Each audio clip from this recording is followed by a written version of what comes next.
안녕하세요. 군사돋보기입니다. 지난주 9월 1일 금요일 오랜만에 단 하루 동안 우크라이나의 동북부 전장에서 러시아군의 전차만 23대, 장갑차 차량이 총 42대, 야포 23문 이상을 파괴하는 엄청난 전과를 기록했습니다. 현지 시각 9월 1일 전해진 여러 오신트 소식에 따르면 러시아군이 이번에는 우크라이나 동북부 전선인 크레미나 전역에서 2개 사단 규모를 넘어서는 엄청난 병력을 투입해 강력한 공세를 실시했다고 하는데요. 그러나 러시아는 이번 공세에서 애초에 공세가 성공할 수 없는 상황에서 기갑군을 밀어넣었다가 큰 피해만을 입었다고 합니다. 함께 시너지 효과를 발휘하며 협공을 해도 모자랄 판에 러시아군은 테플린스키 상장의 공수군 전력과 게라시모프 총참모장의 러시아 측 기갑군이 서로 더 나은 전과를 내는 경쟁에만 몰두하고 있어 더욱 큰 피해가 발생했다는 분석이 이어지고 있는데요. 게다가 최근 계속해서 격전이 벌어졌던 남부전선 오레오브 축선에서 우크라이나군 서방제 전차들과 고성능 장갑차들이 일제히 뒤로 빠지며 뭔가 제대로 된 큰 한방을 준비하고 있다는 전망이 여러 지역에서 보고되고 있습니다. 이제 곧 9월 중순이면 전선에서 모습을 드러낼 미국제 M1A1 에이브람스 전차까지 포함해 대규모의 강력한 서방제 전차들과 돌파전을 위해 동원될 고성능 장갑차들이 오레오브 전선 후방에 최소 150대 이상 엄청난 규모로 대집결하고 있다는데요. 이들은 10월 중순이면 시작될 라스푸티차 현상 이전에 신속한 대규모 돌파전을 실시해 단숨에 러시아군 2차 방어선을 모두 점령하고 3차 방어선인 토크마크를 공격할 수 있도록 할 예정인 것으로 분석됩니다. 우크라이나 측 군사 전문가들은 환호하고 있는 반면 러시아 측 군사 전문가들은 안절부절하고 있는 현재 상황에 대해 좀 더 자세히 알아보겠습니다. 전문가는 아니지만 해당 분야의 정보를 조사 정리했습니다. 본의 아니게 틀린 부분이 있을 수 있다는 점 양해해 주시면 감사하겠습니다.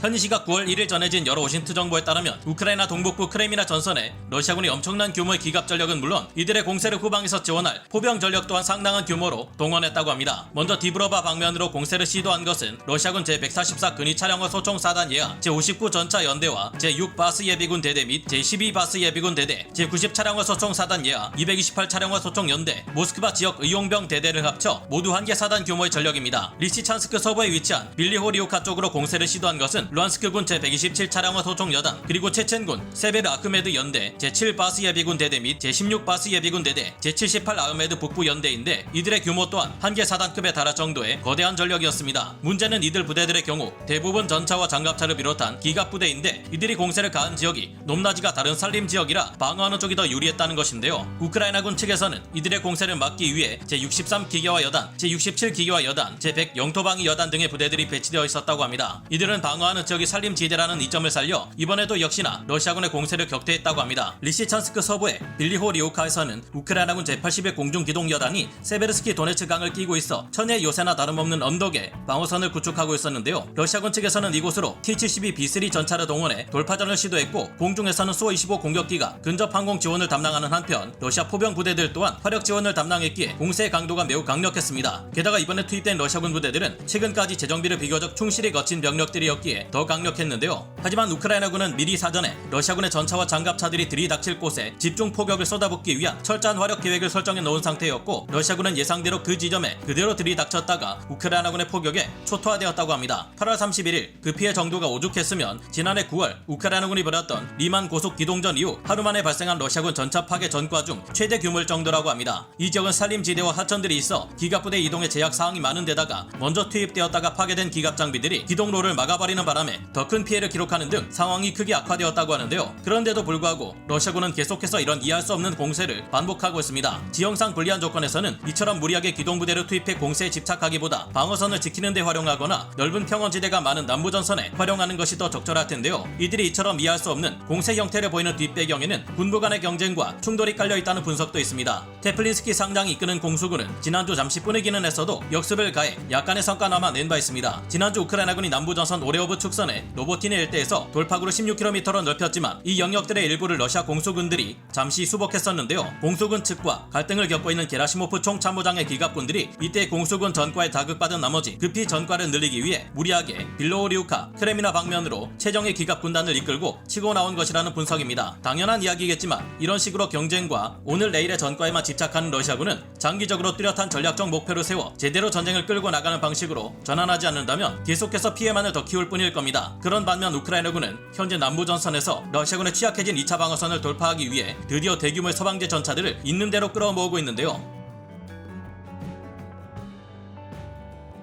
현지 시각 9월 4일 러시아 측 군사 블로거들은 큰 우려를 전했습니다. 최근 우크라이나군이 남부전선 오리오브 축선에 배치된 주요 부대들에서 강력한 서방제 전차들과 고성능 장갑차 등 전선을 돌파하기 위해 필요한 강력한 기동부대 전력을 일제히 뒤로 물리고 있다고 하는데요. 같은 보고가 오리오브 축선에서 방어선을 담당하고 있는 러시아군 제58 연합군 측에서도 전해진 것을 보면 사실인 듯합니다. 갑자기 전장에서 모습을 감춘 우크라이나군 전력은 다음과 같습니다. 먼저 제47 기계화 여단의 레오파르트 2A6 전차 4대, 제76 기계화 여단과 제118 기계화 여단이 운용하는 T-72 M1 전차가 있습니다. 이 전차는 기존의 T-72 전차에 비해 체코에서 성능이 대폭 개량된 파생형 전차들인데요. 그리고 제33 기계화 여단이 운용하는 레오파르트 2A4 전차들이 있는데 이들의 상태를 보면 그 기세가 정말 대단합니다. 우크라이나 당국에서는 이 전차들의 실제 모습을 최근 공개했는데 보시다시피 포탑과 차체 등에 콘탁트1 폭발 반응 장갑을 덕지덕지 두르고 있습니다. 이처럼 단단히 준비 태세를 갖추는 이유는 기동부대만 달랑 투입되었다가 공세에 크게 실패했던 지난 6월 초의 실수를 되풀이하지 않기 위함으로 풀이되고 있는데요. 우크라이나의 국산 전차인 T-84 오플롯 전차들 역시 제3 전차 여단에서 운용되고 있었는데 최근 후방으로 모습을 감춘 것이 확인되었습니다. 폴란드에서 제공해 제117 기계화 여단이 운용하고 있던 PT-91 트바레디 전차들은 원래 노보미코리오카 있었지만 최근 오려부 외곽으로 위치를 옮긴 것이 확인되었고요. 영국에서 지원한 최강의 전차 챌린저2는 제82 공중 강습 여단에 배치되었지만 이들은 최전선에 배치되기보다 후방에 배치되어 레오파르트2 계열의 다른 전차들과 합류한 것으로 보입니다. 현재 오레오브 후방 지역의 재정비와 총공세를 위해 집결하고 있는 전력은 60여 대 이상의 레오파르트2 계열 전차들, 50여 대 이상의 T-84 오플롯 전차들과 50여 대 이상의 PT-91 전차들, 14대 이상의 챌린저2 전차들, 그리고 이미 사실상 우크라이나 내로 들어간 것으로 보이는 31대 M1A1 에이브람스 전차들이 있으며 여기에 곧 레오파르트 1A5 전차들도 추가로 집결할 것이 예상됩니다. 이들을 모두 합해볼 경우 서방제 정예 전차들만 해도 벌써 150대를 쉽게 넘길 것으로 예상되며 우크라이나군의 타브리아 작전군 사령관 올렉산드르 타르나프스키 준장은 최근 대놓고 이들 전차들로 곧 러시아군의 2차 방어선을 돌파할 것이라 밝혔습니다. 그는 러시아군이 대부분의 전력을 투입해 필사적으로 방어했던 1차 방어선은 이미 돌파했고 이제 취약한 2차 방어선을 뚫을 차례라 밝혔는데요. 그는 우크라이나군의 본격적인 돌파전 앞에 크게 약해진 러시아군 2차 방어선은 1차 방어선 돌파 당시보다 더욱 빠르게 무너질 것이라 확신했는데요. 지난주까지 우크라이나군은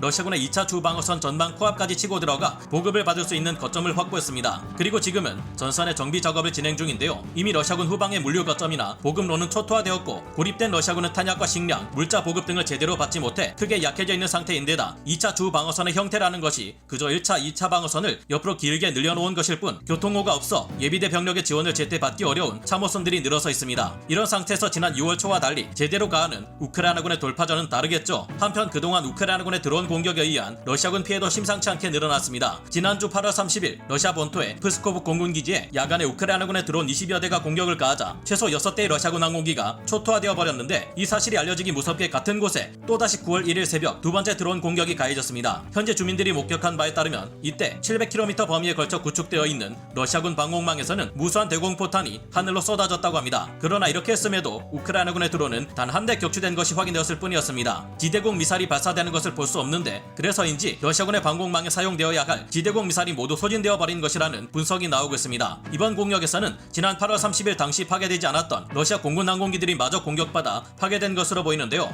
뿐만 아니라 크림반도 남부의 페오도시아 일대 러시아 해군 기지가 야밤중 드론 공습을 받는 일도 벌어졌습니다. 여러 오신트 소식에 따르면 현지 시각 8월 30일 늦은 밤 이곳에는 우크라이나군의 투폴레프 141로 추정되는 공격 드론이 공습을 감행했고 이로 인해 러시아군의 여러 시설은 물론 전력 설비까지 큰 피해를 입은 것으로 확인되고 있습니다. 밤 10시에서 12시 사이 해당 지역의 공중에는 순항 미사일처럼 보이는 물체가 날아와 변전소를 공격했고 이 때문에 페오도시아 일대 모두가 한 치 앞도 볼 수 없는 암흑으로 뒤덮였습니다. 러시아 측에서는 우크라이나군의 공격 드론을 모두 격추했고 미사일 잔해가 송전탑에 떨어져 잠시 정전된 것뿐이라 주장하고 있지만 해당 영상에서는 엄청난 폭발이 계속해서 발생하는 것을 보아 진실이 무엇일지는 굳이 설명할 필요가 없어 보입니다. 이번 공격에 사용된 것으로 보이는 투폴레프 141 드론은 순항 미사일처럼 개조하는 것이 가능하고 길이가 14.3m에 이르는 거대한 드론인데요. 마 0.9의 속도로 날아가 1000km 밖의 목표물을 타격할 수 있어 사실상 순항 미사일이나 다름없습니다. 우크라이나군은 이번 공습을 통해 페오도시아 러시아 해군 기지에서 칼리브르 순항 미사일을 발사하는 전투함이나 공격 플랫폼 등을 타격함으로써 이후 우크라이나에 가해질 수 있는 러시아의 공습을 예방한 것으로 보이는데요. 갈수록 러시아군이 점점 더 불리해지고 있는데 언제까지 이 탐욕스러운 전쟁을 계속할지 답답할 따름입니다. 오늘 군사 돋보기 여기서 마치고요. 다음 시간에 다시 돌아오겠습니다. 감사합니다. 영상을 재밌게 보셨다면 구독, 좋아요,